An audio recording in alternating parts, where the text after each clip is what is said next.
Happiness by Lord Beaverbrook. 3 Secrets to Happiness. Nearby the Temple of Success, based on the 3 pillars of health, industry, and judgment, stands another temple. Behind the curtains of its doors is concealed the secret of happiness.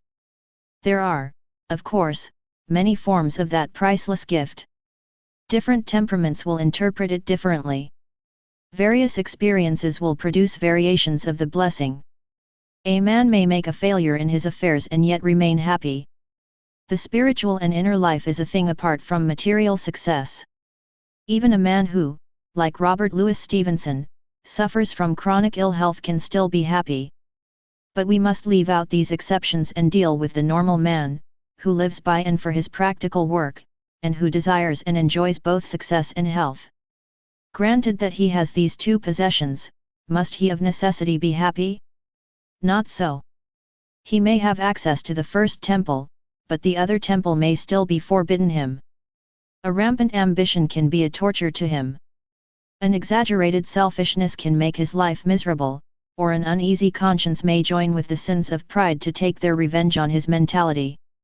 For the man who has attained success and health there are 3 great rules: to do justly, and to love mercy, and to walk humbly. These are the 3 pillars of the Temple of Happiness.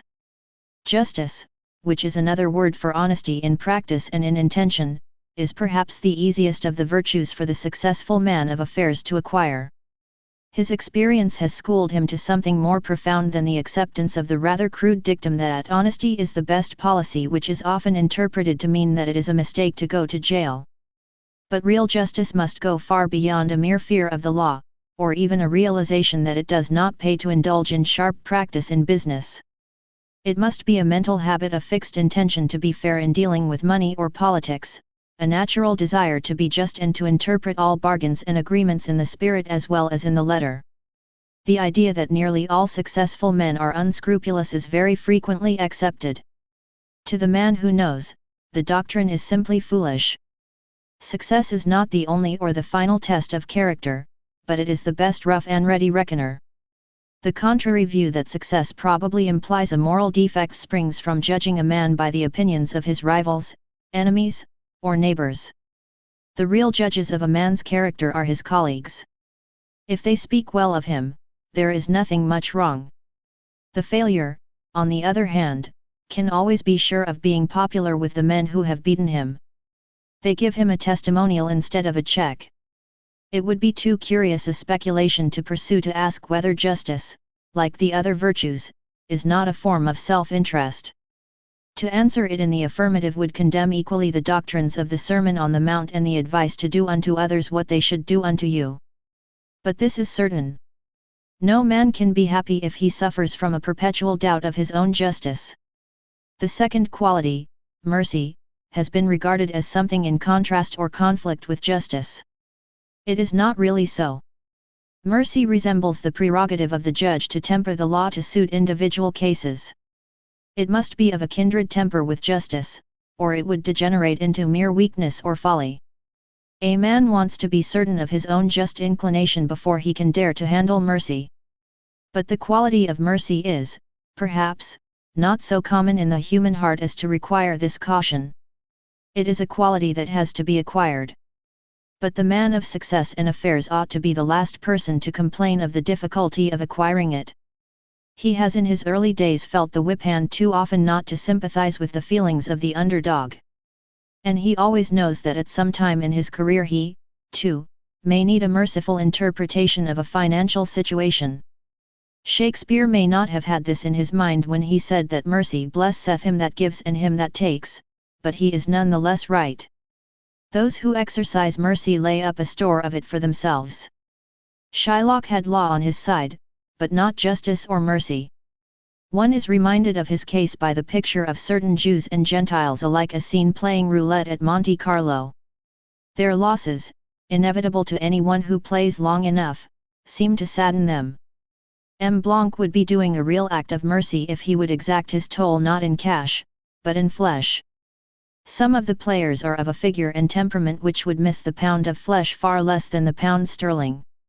What, then, in its essence is the quality of mercy? It is something beyond the mere desire not to push an advantage too far. It is a feeling of tenderness springing out of harsh experience, as a flower springs out of a rock. It is an inner sense of gratitude for the scheme of things, finding expression in outward action, and, therefore, assuring its possessor of an abiding happiness. The quality of humility is by far the most difficult to attain. There is something deep down in the nature of a successful man of affairs which seems to conflict with it. His career is born in a sense of struggle and courage and conquest, and the very type of the effort seems to invite in the completed form a temperament of arrogance. I cannot pretend to be humble myself, all I can confess is the knowledge that in so far as I could acquire humility I should be happier. Indeed, many instances prove that success and humility are not incompatible. One of the most eminent of our politicians is by nature incurably modest.